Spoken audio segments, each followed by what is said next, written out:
Joe Colombo était un homme qui aimait faire les choses à sa manière. Il était le seul mafieux à avoir osé protester contre le FBI. On n'entre pas en guerre contre le gouvernement américain. Personne n'a intérêt à faire ça. C'est le pot de terre contre le pot de fer. Joe Colombo l'a fait. Son arme de prédilection, les manifestations. Il existe une conspiration dans ce pays contre tout Américain d'origine italienne. Je le dis et je continuerai à le dire tant qu'ils n'auront pas compris. Mais en s'engageant dans cette voie, il est passé du crime à la politique. De l'ombre à la lumière. Il a donc violé l'un des commandements de la mafia. Il a choisi de rompre le silence. Il était celui qui a préféré se montrer devant les objectifs plutôt que de rester dans l'ombre. Il se jette dans un tourbillon médiatique qui le rend célèbre et l'éloigne du mode de vie que tout mafieux se doit de suivre. La vieille garde était furieuse. C'était intolérable. Ils lui ont dit « Si tu continues comme ça, tu vas en payer le prix ». Au cœur de Manhattan, face à des milliers de témoins, Joe Colombo va rendre des comptes.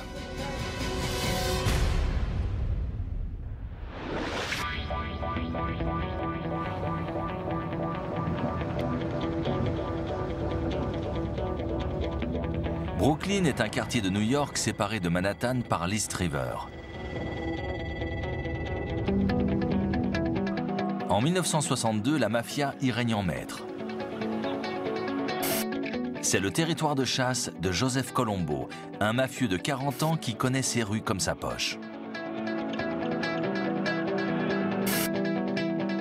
Il est capo, c'est-à-dire à la moitié de l'échelle hiérarchique du crime organisé new-yorkais.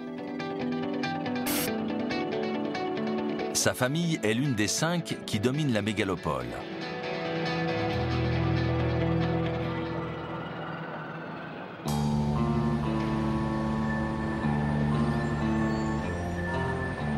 Mais c'est en 1964 que sa carrière va prendre un tournant capital.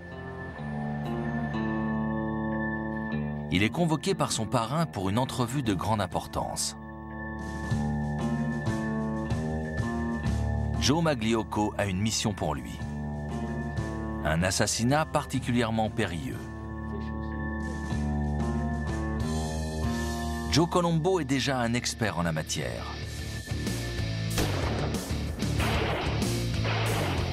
Il a déjà tué de ses mains pas moins de 11 personnes. L'effacement comptait parmi les prérogatives d'un capot. On ne devient pas capot sans avoir du sang sur les mains. Si on vous dit de tuer quelqu'un, vous devez le faire. La seule façon d'y échapper, c'est les pieds devant. On ne vous considérera jamais comme capot tant que vous n'avez pas tué. Sur ordre du parrain. Jusqu'à ce jour, Joe Colombo n'était qu'un capot comme les autres, sans grande perspective.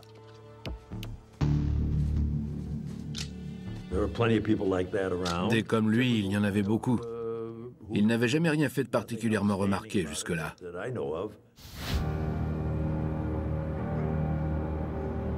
Mais le vent va tourner. La cible n'est autre que Carlo Gambino.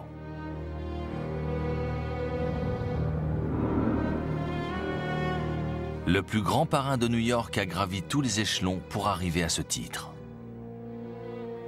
Gambino était considéré comme le parrain le plus puissant de la ville. Il était également le personnage le plus craint. Il a réussi à imposer sa famille malgré la concurrence de terribles clans. Il avait réussi à supplanter 3 des 5 grandes familles new-yorkaises. C'est dire son efficacité. Il avait à sa disposition les meilleurs tueurs à gages. Tuer Carlo Gambino, c'était signer son arrêt de mort.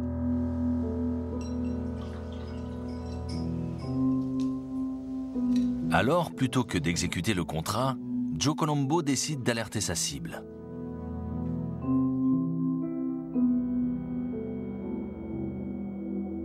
Il vient d'enfreindre l'une des lois les plus importantes de la mafia.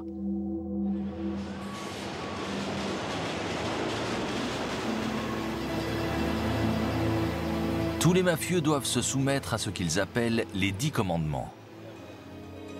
L'un d'eux indique que votre famille passe toujours en premier.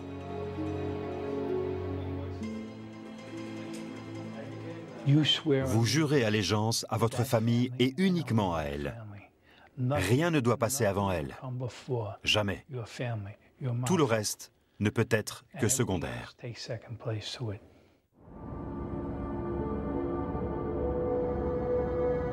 Colombo outrepasse clairement cette loi.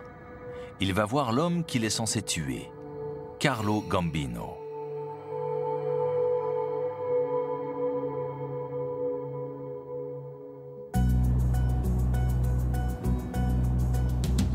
La manœuvre porte ses fruits.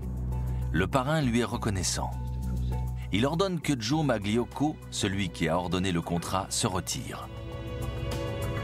Puis il nomme à sa place Joe Colombo pour le récompenser.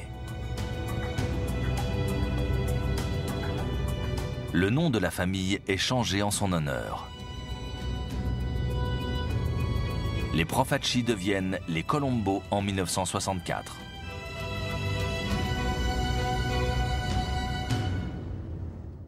Pour progresser, il faut savoir tenter des coups audacieux. Celui-ci était vraiment, mais ça a fonctionné. Colombo entre dans l'histoire de la mafia. Il est le parrain le plus jeune de sa génération.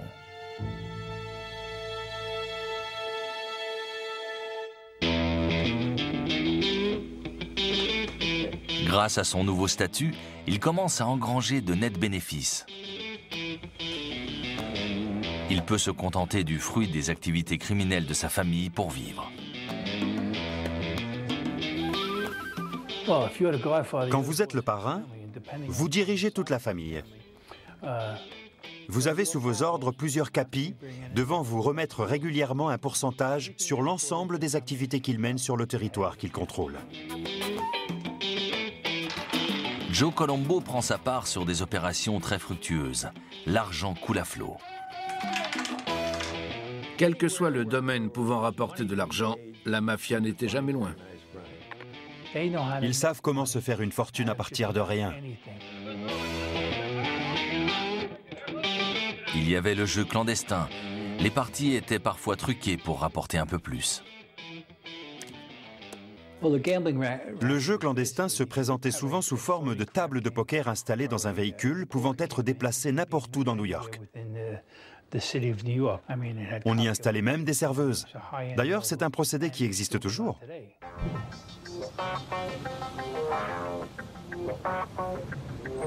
Mais le jeu n'est pas le seul domaine auquel Colombo et ses hommes s'intéressent. Le prêt est une autre activité fructueuse. Le prêt usuraire se fait à des taux d'intérêt faramineux. Il se rembourse par le VIG, une somme fixe versée chaque semaine. Beaucoup de gens avaient besoin d'emprunter de l'argent, mais les banques ne leur accordaient pas de prêt parce qu'elles n'avaient aucune garantie financière. La mafia, elle, le faisait. Les intérêts étaient élevés, autour de 25 ou 26%, et si vous manquiez un remboursement, le VIG était doublé. En cas de récidive d'incident de paiement, c'est le passage à tabac, ou pire.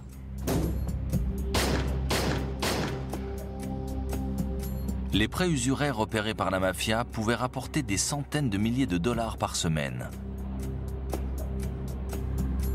C'était un moyen rapide et facile de se faire de l'argent.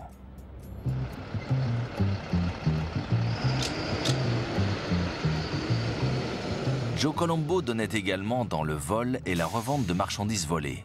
C'est le recel.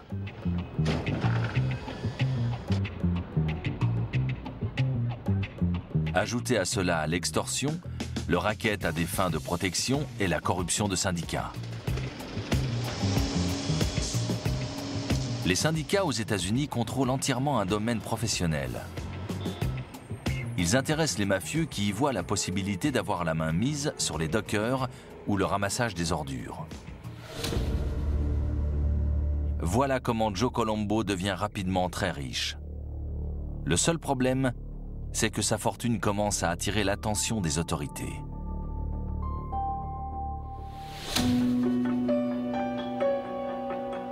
Depuis quelques années, le FBI a commencé à se pencher sérieusement sur les affaires mafieuses. Auparavant, il faut bien admettre que la menace représentée par cette organisation était sous-estimée.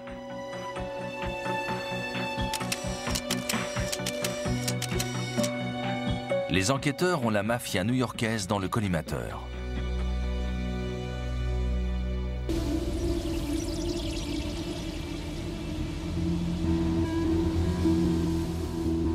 En septembre 1966, le FBI et le procureur du Queens portent un premier coup. Une impressionnante descente est réalisée au restaurant La Stella. La Stella était un restaurant situé sur Queens Boulevard dans le Queens. Les parrains venant du pays tout entier s'y retrouvaient pour faire le point sur leurs opérations. Nous avons appris par un informateur qu'une de ces réunions devait se tenir et nous avons investi les lieux. Le procureur ne cache pas sa satisfaction. Nous avons interpellé 13 des pires mafieux d'Amérique. Nous pensons que ces réunions ont un impact de premier ordre. À notre connaissance, celui-ci était d'une importance majeure. Il est rare qu'autant de parrains se réunissent ensemble au même endroit.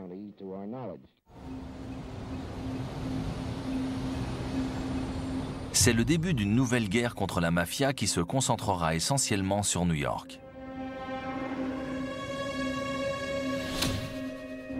Joe Colombo, en tant que parrain, est la cible des autorités.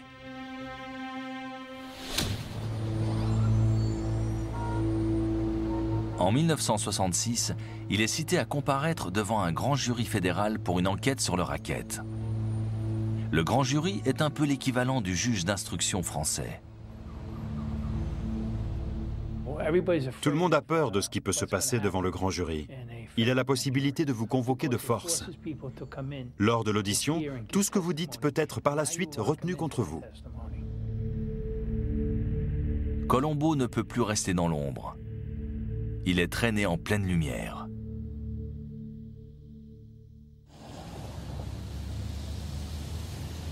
Face à la cour, il invoque le 5e amendement lui donnant le droit de refuser de répondre.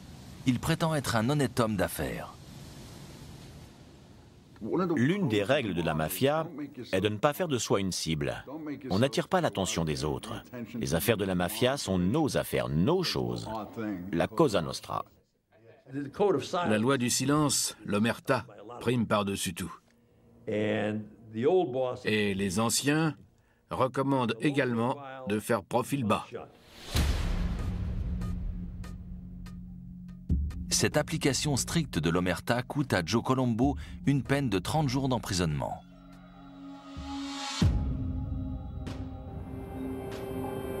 Mais ce n'est que le début de la carrière du mafieux. Il comprend que les autorités se sont intéressées à lui en raison de son train de vie inexpliqué.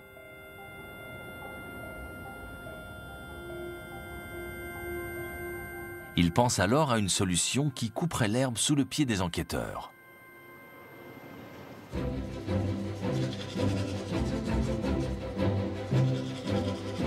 Il va devenir un travailleur ordinaire et ordonne à tous les membres de sa famille de se trouver eux aussi un vrai travail servant de vitrine légale.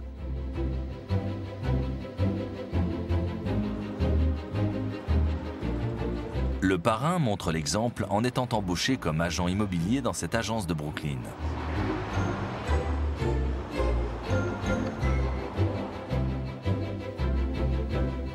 Officiellement, son salaire s'élève à 35 000 $ par an.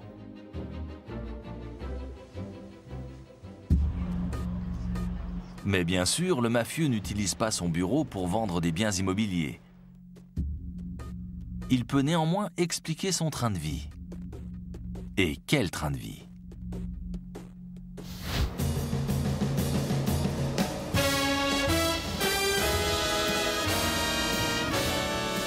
Le racket à lui seul lui rapporte une véritable fortune. Le parrain se laisse vite griser par ce déluge de billets verts.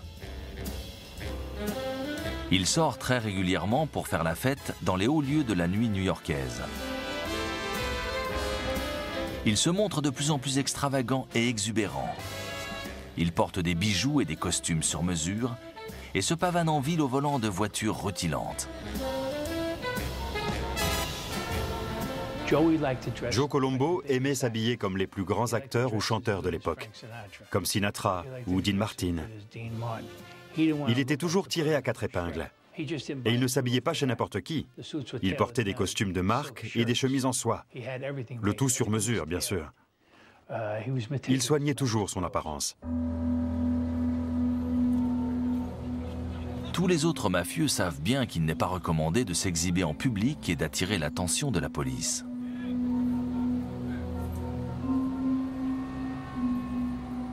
Carlo Gambino ne serait jamais allé se pavaner en boîte de nuit. Il était d'une discrétion exemplaire. Les autres clans de New York commencent à s'inquiéter.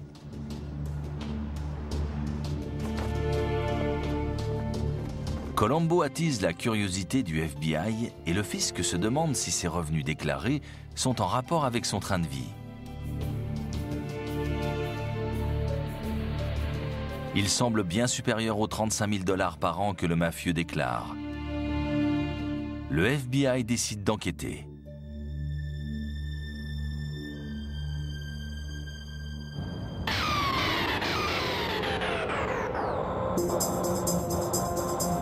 En 1970, le fils du parrain, Joe Jr., est arrêté alors qu'il fait fondre des pièces d'argent pour en récupérer le précieux métal. Colombo est persuadé que c'est une manœuvre destinée à l'atteindre lui-même. Il décide d'agir. Il va employer une méthode radicale pour se débarrasser du FBI, la défense des droits civiques.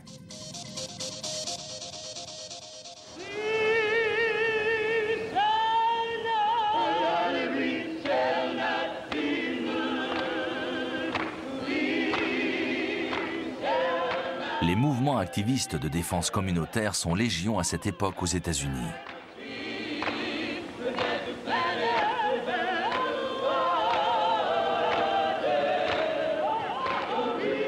Celui pour les droits civils des Afro-Américains allait changer la face des États-Unis et inspirer bien des émules. Nous allons marcher ensemble, nous allons nous dresser ensemble, nous allons chanter ensemble, nous allons rester ensemble, nous allons protester ensemble, hurler ensemble. Nous voulons la liberté maintenant!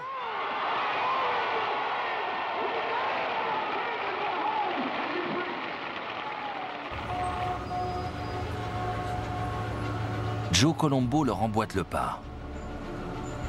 Depuis son bureau de campagne sur la 7e avenue, l'ancien tueur à gages se prépare à sortir de l'ombre et à s'exposer devant les objectifs et les micros. Nous pensons que les gens en ont assez. Les Américains d'origine italienne, particulièrement aux États-Unis, alors qu'ils sont 38 millions, perdent peu à peu et inexorablement leur identité. Il exploite la rancœur de la communauté italo-américaine de l'époque. Il s'est mis à protester contre de prétendues discriminations. Ce n'était pas tout à fait faux. Dans les années 60, il y avait très peu d'Italiens à Wall Street, dans les banques ou dans les cabinets d'avocats. Ils avaient une image de mafieux, alors que la très grande majorité d'entre eux n'avaient rien à se reprocher. Colombo se dresse en défenseur des droits de cette minorité. Et il le fait d'une façon encore inédite jusque-là. Il a déclaré la guerre au FBI. Il a organisé des manifestations au pied de son siège à l'époque dans l'Upper East Side.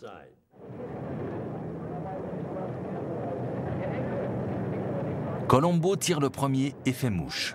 Cette manifestation ne passe pas inaperçue. Il s'est dit que s'il arrivait à faire croire que le FBI agissait par discrimination, il pourrait le ralentir.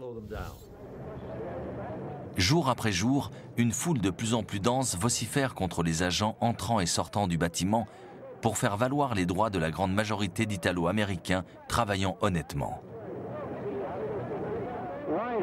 Pourquoi le FBI? Vous pensez qu'il persécute vraiment les Italiens? Il envoyait tous ses subalternes répondre aux questions des journalistes et tenir les piquets de grève. C'est évident pour toute personne capable de lire les journaux.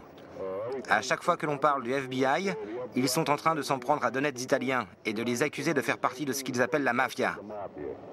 Pour nous autres, Italiens, ce mot n'existe même pas. Il a été inventé par les autorités gouvernementales de ce pays et il ne doit pas nous être associé. Les médias s'intéressent de plus en plus au phénomène. Colombo en profite. Il y a dans ce pays une conspiration contre tous les Italo-Américains. Je le dis et je continuerai à le dire. Qui sont-ils? Sont-ils mieux que vous, moi ou n'importe qui dans cette foule? Ce face-à-face avec les autorités est une première dans l'histoire de la mafia. Colombo tranche avec le silence qu'il avait gardé devant le grand jury. Les mafieux ont de tout temps pris l'habitude d'évoquer la Cosa Nostra avec une extrême discrétion. Pourquoi déclarer la guerre à la police? Il avait suffisamment de problèmes. Pourquoi en faire une affaire personnelle? Les actions de Colombo sont loin de faire reculer les enquêteurs, et ce n'est pas sans inquiéter les autres parrains de New York. Les membres du FBI sont dans un premier temps troublés par cette tactique. Les règles ont changé. Certains étaient furieux contre lui. Il y a eu à plusieurs occasions des accrochages qui auraient pu mal tourner lors des manifestations. Je vais aller un peu plus loin. De plus en plus de minorités ressentent ce que nous ressentons. Qu'elles se joignent à nous. Nous devons nous unir pour que le grand public se réveille de sa torpeur. Nous devons leur ouvrir les yeux et leur faire exiger que soit faite toute la lumière sur certaines choses. Si le FBI n'a rien à se reprocher, il ne verra aucun inconvénient à ce que l'on enquête sur ses méthodes. En 1970, Colombo fait gravir un échelon à son organisation. Il crée la Ligue de défense des droits civiques des Italo-Américains. Tout le monde voulait y adhérer. Absolument tout le monde. Y compris les hommes politiques, les animateurs de radio, les acteurs, les chanteurs. Les Italo-Américains ont alors réalisé avec fierté à quel point ils contribuaient à cette société. Cette ligue connaît immédiatement un succès phénoménal. 50 000 adhérents versent leur cotisation à la cause.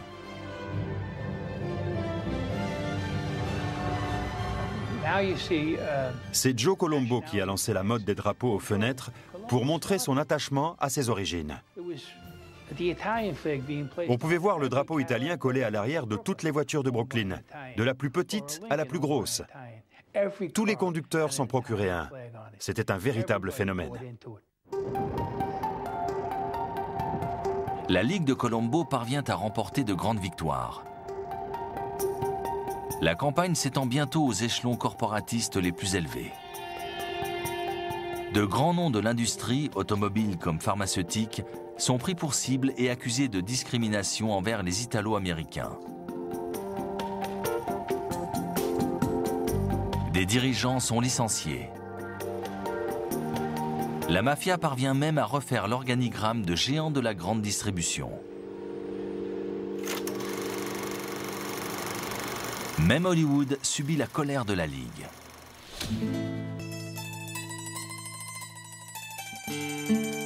Le tournage du Parrain commence dans les rues de New York.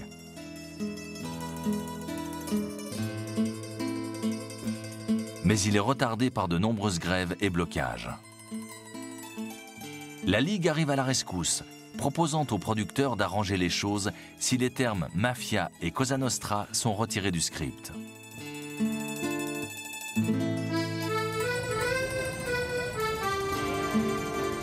Les dirigeants de la Ligue font alors du porte-à-porte pour rassurer la communauté sur le bien fondé du film.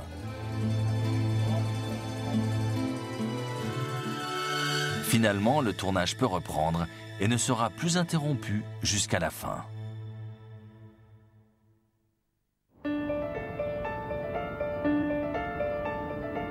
Joe Colombo est allé encore plus loin. Il réussit à faire interdire au procureur et au FBI de l'associer au terme mafia dans les procès-verbaux, faisant reconnaître sa nature préjudiciable. Toute la ville est à l'écoute du mafieux. et la Ligue se montre d'une efficacité redoutable.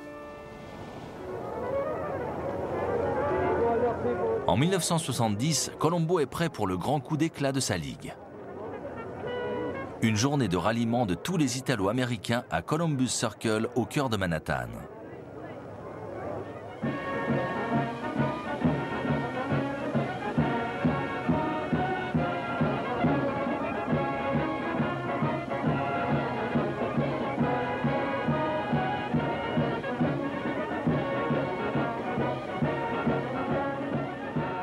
Sous le regard des caméras, 50 000 personnes sont attendues. Les rues du quartier de Little Italy, généralement bondées, sont désertes. Même les autres clans ont finalement accepté d'appuyer cette manifestation par solidarité.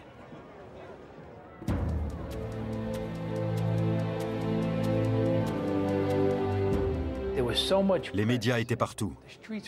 Les rues étaient bondées d'Italo-Américains, fiers de défiler pour leur cause. Tout le monde voulait être aux côtés de Joe Colombo pendant son discours sur la fierté et la solidarité.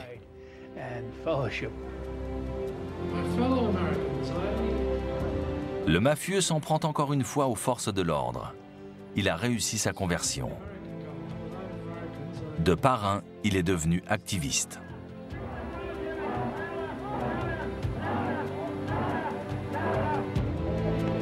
À l'issue de son discours, il enchaîne les interviews, les plateaux de talk-show et les articles dans les magazines. Il a donné une conférence de presse. Tous les grands journaux y étaient. Le Daily News, le Mirror, le Post. Tout le monde voulait faire un article sur lui. Il continue à assurer que la mafia est un mythe et à promettre de se faire le défenseur de toutes les minorités. Est-ce que la Ligue américaine des droits civils atteint ses objectifs? Oui, bien sûr. Lesquels? Elle vient en aide à tout le monde, pas seulement à moi. Elle vient en aide aux groupes ethniques. Elle vient en aide aux enfants, aux personnes âgées, à tous ceux qui ont besoin d'aide. Elle permet aux gens de ne pas se sentir orphelins. Tous ceux qui ont besoin de soutien n'ont qu'à le demander et nous leur apporterons.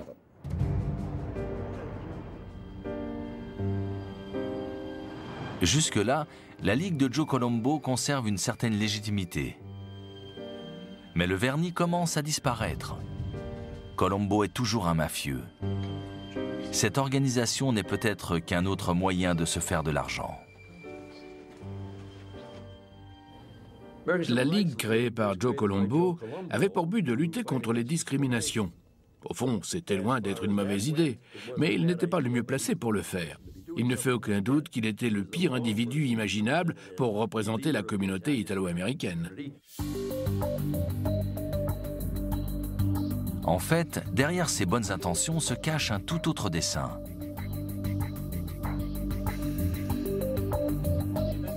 La Ligue brasse beaucoup d'argent. Des fonds qu'il n'a aucun mal à s'approprier.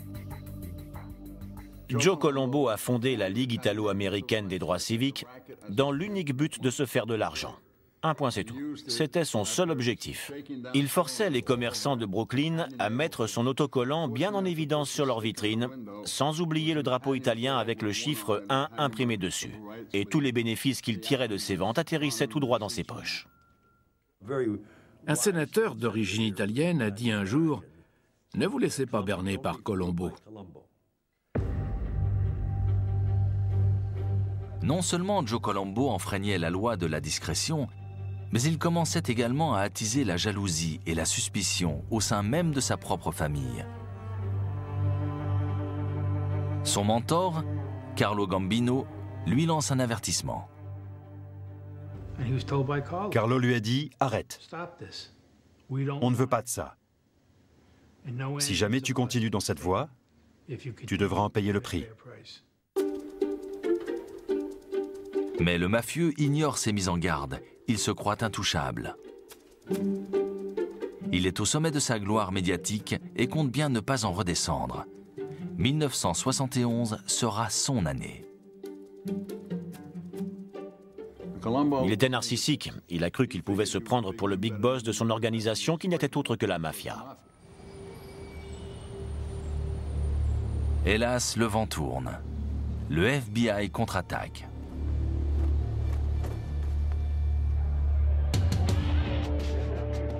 Agacé par les gesticulations de Colombo sous couvert de sa Ligue de défense de droits civiques, les fédéraux citent à comparaître quelques grands noms de la pègre locale.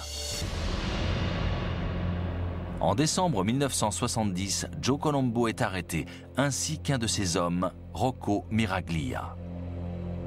En fouillant sa voiture, les enquêteurs découvrent une mallette remplie de documents compromettants concernant les différents rackets en place.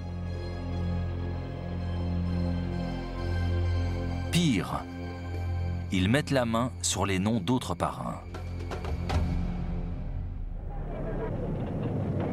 Colombo est immédiatement convoqué devant le grand jury fédéral. Cette fois, il va commettre un acte impardonnable. Plutôt que de se taire comme il l'avait fait la fois précédente, il adopte une autre tactique. Il va fournir des explications aussi longues et tortueuses que farfelues.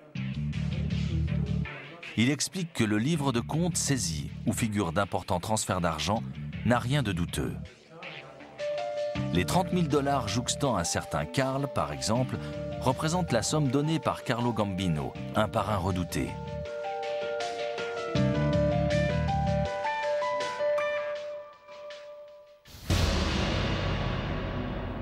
C'est une grave erreur.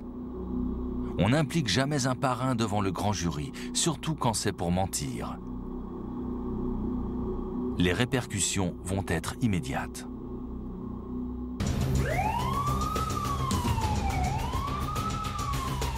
Peu de temps après, le FBI et la police de New York mènent un vaste coup de filet anti-mafia.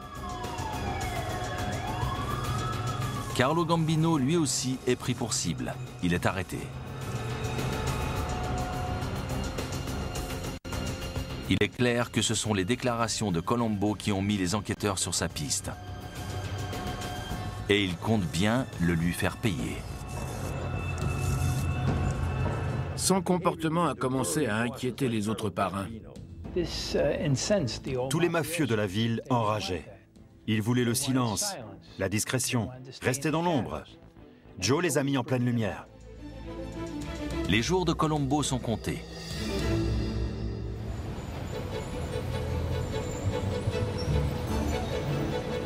Malgré la menace pesant sur lui, il continue à se battre avec ses moyens habituels. Il fait la promotion de sa ligue à travers tout le pays et parvient à faire participer Frank Sinatra à une collecte de fonds au Madison Square Garden. Des hommes politiques se joignent à la cause, parmi lesquels le gouverneur Nelson Rockefeller. Il prévoit déjà l'organisation d'un second grand rassemblement annuel. Il pense ainsi confirmer son statut de défenseur des droits civiques et forcer les autorités à lâcher du lest.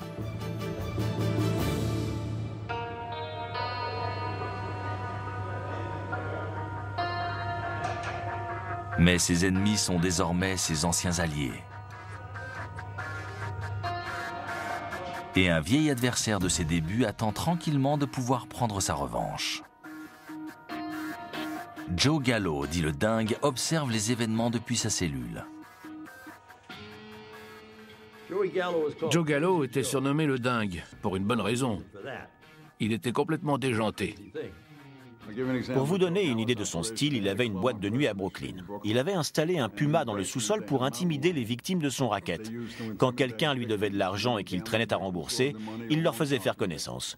Il conduisait la personne en question en haut des escaliers. Tout en bas, on pouvait voir la silhouette du puma qui tournait en rond en rugissant. Ça devait faire froid dans le dos. En général, la personne se ravisait et remboursait ses dettes.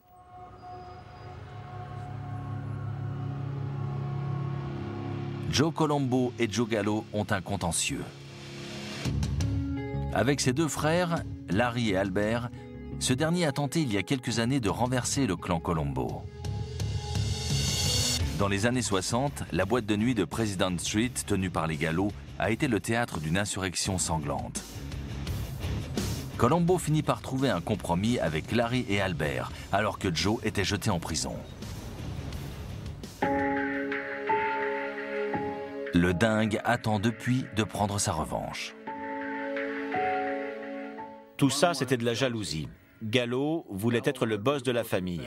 Il voulait éliminer Colombo pour prendre sa place. Ce n'est pas plus compliqué que ça. Pour mener son action à bien, Joe Gallo a besoin de main-d'œuvre. Il sait exactement où la trouver.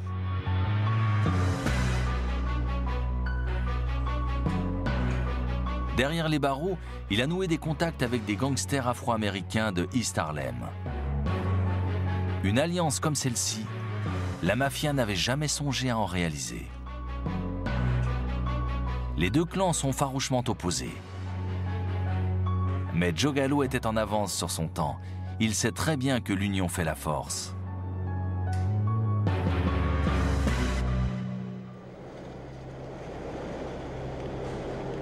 En février 1971, le vieil ennemi de Colombo, Joe le Dingue, est libéré, après 9 ans de prison. Il déclare en public qu'il a fait une croix sur son passé criminel. Mais en réalité, il reprend bel et bien les affaires. Il est de retour. À ses yeux, aucun accord de paix ne tient. Il n'attend qu'une chose, pouvoir mettre en œuvre la vengeance qu'il prépare depuis si longtemps.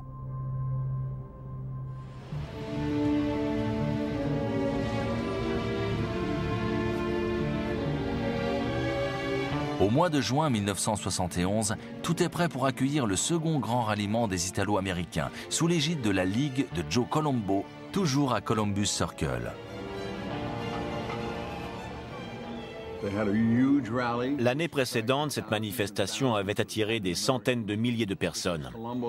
Grâce à ce rassemblement, Colombo narguait le FBI, la police de New York et les forces de l'ordre en général.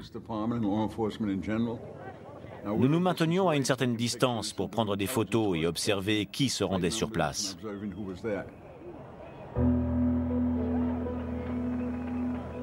Cette fois, l'ambiance n'est plus la même. Les mafieux ont donné ordre aux Italo-Américains de ne pas cesser le travail.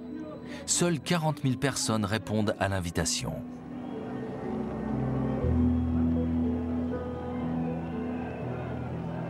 La fréquentation était en nette diminution. Le mot était passé qu'il valait mieux éviter de fermer son magasin ce jour-là.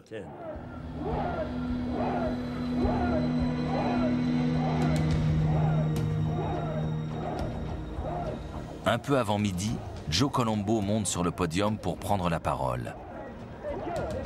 Il s'apprête à faire un discours attaquant le FBI. Un journaliste afro-américain muni d'une accréditation s'approche. Il se fraye un chemin au milieu de ses confrères, s'affairant autour de l'estrade.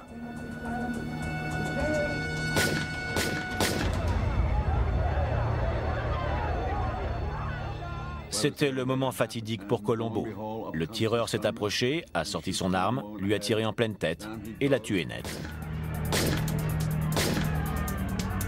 Puis d'autres coups de feu retentissent. L'homme qui venait d'abattre Colombo s'est effondré à terre. Il y avait un double contrat ce jour-là. Un à l'encontre de Joe Colombo et l'autre à l'encontre de son agresseur. Joe Colombo est immédiatement conduit à l'hôpital. Il est plongé dans le coma. Parmi les participants au rassemblement, c'est la panique. Personne ne comprend ce qui s'est passé. Il était étendu à terre. J'ai juste vu un peu de sang sur sa joue droite. C'est hallucinant. On ne s'attend pas à voir une scène aussi violente dans une manifestation comme celle-ci. Il y a eu d'autres coups de feu. Je me trouvais à 10 mètres à peine de l'estrade, alors je me suis mis à courir. J'ai entendu d'autres tirs, alors j'ai pris mes jambes à mon cou. À ma connaissance, Joe est à l'hôpital Roosevelt, dans un état critique. Il aurait reçu 2 balles, une dans la poitrine et une dans la tête. Apparemment, son meurtrier est mort. Vous savez qui l'a tué? Non, j'en sais rien du tout. Vous l'avez vu? Non, j'ai rien vu. J'étais derrière le podium quand c'est arrivé. Quelle est votre réaction? Ma réaction? On est tous un peu sous le choc, je pense. J'essaie de réaliser ce qui s'est passé en regroupant les informations. Le contrat sur Joe Colombo a été exécuté par Jerome Johnson, un Afro-Américain de Harlem et un agresseur des plus singuliers. Jusqu'à présent, il n'était qu'un petit délinquant avec un léger penchant pour les attentats à la pudeur. Il n'a apparemment jamais travaillé pour la mafia. Pour Albert Sidman, commandant de la police de New York, c'est un fait étrange. Hélas, nous n'avons réussi à remonter aucune piste probante. Monsieur Johnson demeure un mystère pour nous. Les enquêteurs savent qu'ils doivent trouver qui a commandité cet assassinat. Heureusement, la réponse ne se fait pas attendre.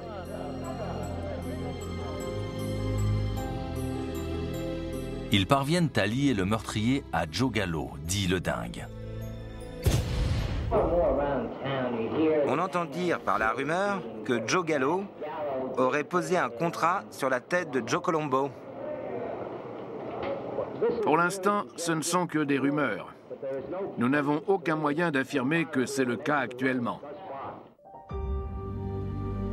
La vérité, c'est que l'ordre vient de bien plus haut que de Joe le dingue. Depuis plus de 50 ans, aucun mafieux n'a été exécuté sans l'approbation de la commission, l'Assemblée générale de la mafia. Chaque famille y a un siège. S'il faut éliminer un affranchi, ça doit se faire avec l'aval de la commission et via un vote. C'est ce qui permettait d'empêcher les tueries et les prises de pouvoir d'une famille sur l'autre. Aucun clan mafieux ne peut être menacé sans l'accord des membres de la commission. Grâce à cette instance, chacun d'entre eux a un pouvoir de décision égal à celui des autres. En quelque sorte, c'est un système démocratique. Vous devez avoir l'autorisation des autres parrains pour en éliminer un. C'est très simple. Personne ne peut s'en prendre à un parrain sans avoir l'autorisation de ses pairs. Sinon, la situation deviendrait instable. De ce fait, beaucoup pensent que c'est Carlo Gambino qui a commandité l'assassinat avec l'accord de la commission. Je ne pense pas qu'il y ait eu beaucoup de larmes versées du côté des Gambino ou des Gallo quand Colombo a été touché.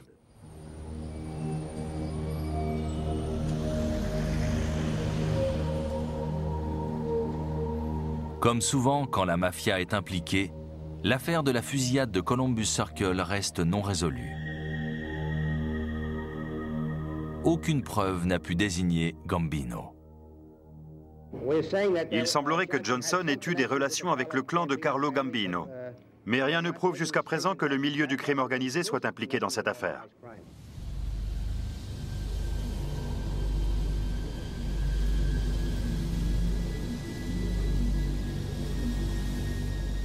Le seul à connaître la vérité est peut-être Joe le dingue. Un peu moins d'un an plus tard, il mange avec des amis dans un restaurant de poissons pour fêter son 47e anniversaire.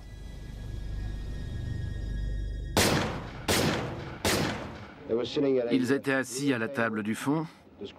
Ils étaient un groupe de 6. Un homme est entré par la porte de derrière, a marché jusqu'à la table et a tiré 3 coups de feu. Joe a été touché par 2 fois et son garde du corps, Pete le Grec, 1 fois. Le FBI et les policiers estiment qu'il s'agit d'une vengeance de la part du clan de Joe Colombo. Il a été tué par des membres du clan Colombo. L'ordre aurait été donné par Joseph Iacavelli, alias Joe Yac, le consigliere et du clan. Leur porte-parole à la commission, en quelque sorte. Si l'élimination de Colombo doit ramener la stabilité au sein de la mafia, elle conduit en fait à la perte du clan Colombo. Privés de leur chef, assaillis de toutes parts, leur fortune s'amoindrit considérablement. Au fil des années, le clan se dissout de plus en plus et les luttes intestines font rage. Les Colombo ne sont plus que l'ombre de leur gloire passée. Et récemment, en 2011, 125 membres du clan sont arrêtés. Une famille mafieuse s'est éteinte pour l'instant.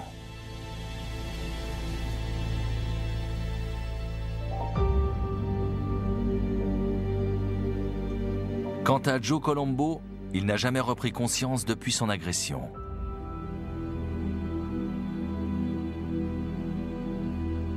Il est resté dans un état végétatif pendant 8 ans avant de mourir. Les obsèques de l'un des plus grands criminels d'Amérique se déroulent aujourd'hui. Si vous regardez son casier, il n'a été arrêté que pour des délits mineurs à 18 ans. Toutes les autres accusations sont venues après qu'il ait commencé à militer pour les droits civiques. Voilà qui indique comment les médias avalent sans réfléchir ce que les forces de l'ordre leur jettent en pâture. Joe Colombo aura écrit une page de l'histoire de l'Amérique. Colombo meurt en parrain errant. Il était un tueur cherchant une autre voie. Mais en se dressant face à la mafia et au FBI simultanément, il était condamné d'avance. Ces manifestations devant le siège du FBI, c'était vraiment pas malin. On ne peut pas dire que ces gars-là avaient fait Harvard. Sa plus grande erreur aura peut-être été de se laisser séduire par la médiatisation au détriment de sa famille. Il s'en est pas mal sorti pendant quelque temps. Il a réussi à duper son monde. Il utilisait cette ligue comme écran, mais il s'est fait prendre à son propre jeu. La célébrité ne suffit pas à protéger un mafieux qui enfreint les principales règles de la Cosa Nostra. Joe Colombo s'est attiré des ennuis tout seul. S'il avait suivi les règles de la mafia et s'il était resté dans l'ombre, sans faire de vagues, il aurait pu continuer les affaires et engranger beaucoup d'argent en se croisant les doigts. Au lieu de ça, il a choisi d'être exubérant. Il a laissé son ego prendre le dessus et est apparu au grand jour. Ça a été une terrible erreur.